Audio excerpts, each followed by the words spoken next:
बच्चों, DAV MOIL public school e learning class में आपका स्वागत है। मैं अंजलि राघोरते, हिंदी विषय अध्यापिका।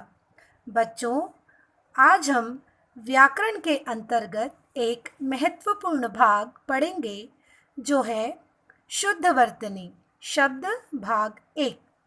इसका अर्थ है शब्दों के शुद्ध रूप। बच्चों, जैसा कि हम सभी जानते हैं, व्याकरण के नियमों की सही जानकारी न होने के कारण और अशुद्ध उच्चारण होने के कारण वर्तनी संबंधी अशुद्धियां आ जाती है। हम किसी भी शब्द को सही समझ के लिखते हैं, लेकिन मात्राओं का ज्ञान न होने के कारण, व्याकरण के नियमों का ज्ञान न होने के कारण, उच्चारण ठीक न होने के कारण हम गलतियां कर देते हैं। और आज का विषय, आप जो कक्षा दूसरी के बच्चे हैं ना, आपके लिए बहुत ही महत्वपूर्ण है। हिंदी लेखन में आमतौर पर कई गलतियां होती है, तो ये गलतियां क्यों होती है, किस वजह से होती है, इसे आज हमने समझ लेना है। तो चलिए बढ़ते हैं अपने विषय की ओर। बच्चों, आज जो भी जानकारी मैं आपको दे रही हूँ उसे आप अपनी कॉपी में उतारते जाइए। सबसे पहले ध्यान रहे कि वर्णमाला में स्वर कितने हैं। जितने भी स्वर आपको दिखाई दे रहे हैं, इन सभी स्वरों की कुछ मात्राएं निश्चित की गई है। अब स्वरों की जो मात्राएं मैं आपको दिखाऊंगी, उन्हें आपने ध्यान से देखना है, समझ लेना है और अपनी कॉपी में उसे उतार लेना है। बच्चों, इन मात्राओं को ध्यान से देखिए। अ की कोई मात्रा नहीं होती, यह है आ की मात्रा।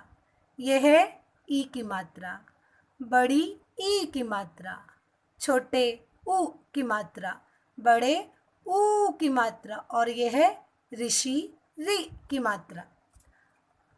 स्वर और उनकी मात्राओं का उच्चारण यदि ठीक रहा तो आप जो भी लिखेंगे उसमें किसी भी प्रकार की अशुद्धियां अर्थात गलतियां नहीं होगी। आगे बढ़ते हैं। अगली मात्राएं हैं ए, एक की मात्रा, ए की मात्रा, ओ की मात्रा, ओ की मात्रा, अम की मात्रा और आहा की मात्रा। इन सभी स्वरों को और मात्राओं को अच्छी तरह से बार बार अगर अभ्यास कर सकते हो तो कीजिएगा, क्योंकि ये तो बुनियादी शिक्षा है और पूरा हिंदी का लेखन कौशल इन मात्राओं पर और इसके उच्चारण पर ही निर्भर करता है। ध्यान रखिएगा किसी भी प्रकार की गलती न होने पाए, इसलिए इसे ठीक से समझ लीजिएगा। आइए अब हम कुछ शुद्ध वर्तनी में अशुद्ध और शुद्ध शब्दों को देख लें। अक्सर होता यही है कि हम जो भी लिखते हैं उनमें किसी न किसी प्रकार की इस तरह से गलतियां हो जाती है, जबकि लिखना इस तरह से चाहिए। यहाँ पर बाईं ओर मैंने अशुद्ध शब्द लिख दिए हैं और दाईं ओर शुद्ध शब्द यानी सही शब्द लिखे हैं, और बीच में जो वर्ण मैंने निकाले हैं ये गलत वर्ण है। अब जैसे पहला गुरु, तो गुरु नहीं कहते हैं, हम कहते हैं गुरु। तो गुरु में रू जो है वो बड़ा है, जबकि वो चाहिए कैसा, छोटा। एक पॉइंटर के जरिए मैं आपको यहाँ पर ज़रा समझा देती हूँ। देखिए, गुरु,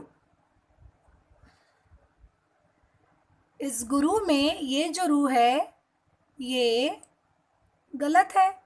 यहाँ पर कौन सा रू चाहिए, छोटा। अब ये हो गया रुपया।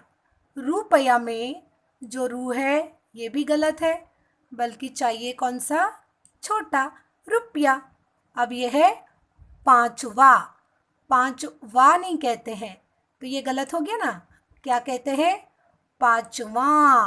वा में भी चंद्र बिंदु। अब यहाँ है कुआं। कुआं नहीं कहते हैं, कू नहीं कहते हैं, तो ये गलत है। क्या कहते हैं? कुआं, है ना? आ पे चंद्र बिंदु। अब ये क्या हो गया? झाड़ू, जबकि हम कहते हैं झाड़ू। तो ये जो डू है, डू, झाड़ू, तो डू जो है वो गलत हो गया। अब यहाँ पर चाहिए अड़, यानी झाड़ू, अड़, और उसी के नीचे बड़ी ऊ की मात्रा। समझ गया ना बच्चों? आइए और आगे बढ़कर देखें कौन कौन से शब्द हैं। इसी तरह से आपके पाठ्यक्रम के ही यहाँ पर और भी कुछ शब्द लिए गए हैं, पाठ 1 से लेकर 5 तक, तो इन्हें समझ लीजिएगा। पहला है श्रीमती। तो श्रीमती नहीं कहते हैं बच्चों, ये जो त है ये छोटा है, जबकि चाहिए बड़ा। श्रीमती। अब ये है परीक्षा, तो हम परीक्षा नहीं कहते हैं, री की जगह पर चाहिए बड़ा री, परीक्षा।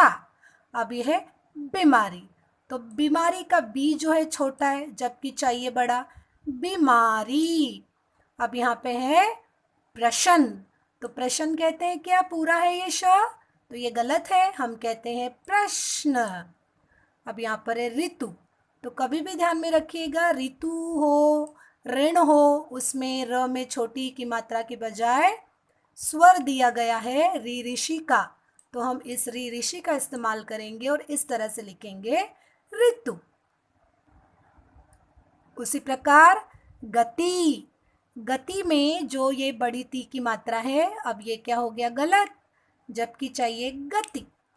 अनमोल, मोल कहते हैं क्या? नहीं, क्या कहते हैं? मोल, यानी अनमोल। अब यह है कृपया, अब प तो पूरा चाहिए था, क्योंकि कृपया नहीं कहते, हम कहते हैं कृपया। प्यार, तो प्यार का जो प है ये भी छोटा चाहिए, क्या बन जाएगा फिर? प्यार। अब बांसुरी, अब बांसुरी पर क्या है? अनुस्वार है, बिंदु है, जबकि बांसुरी पे चाहिए बांसुरी, यानी यहाँ पर ये बांसुरी हो गया सही। बच्चों, जितने भी शब्द हमने आपको आज बताए, ये पाठ 1 से लेके पाठ 5 आपके जन्मदिन तक निकाले गए हैं, आपके पाठ्यक्रम के ही शब्द हैं। तो ध्यान में रखिएगा इनके उच्चारण का तरीका क्या है और इसे किस तरह से लिखा जाता है। तो आइए बढ़ते हैं, आगे क्या है देख लेते हैं। बच्चों, अगला भाग हमारा है अभी गृह कार्य। हमेशा की तरह गृह कार्य जल्दी से हल कर लेना। प्रश्न 1 है, आपको कुछ शब्द दिए हैं जिनके शुद्ध रूप आपको लिखने हैं। इन पूरे शब्दों को गौर से देखिएगा, इसमें से गलतियां निकालिएगा और इन्हें इसी के बाजू में अपनी कॉपी में सही करके लिखिएगा। तो देर किस बात की, लीजिए अपनी कॉपी पेन और जल्दी से हल कर लीजिए बच्चों आज का गृह कार्य। बहुत ही आसान है, अगर नहीं समझा तो दोबारा इस वीडियो को देख लेना और अपना गृह कार्य पूरा कर लेना। ठीक है, तो हमेशा की तरह ये गृह कार्य आप कर लेंगे, मुझे विश्वास है। इसी आशा के साथ फिर मिलेंगे अगली ई क्लास में, तब तक के लिए धन्यवाद।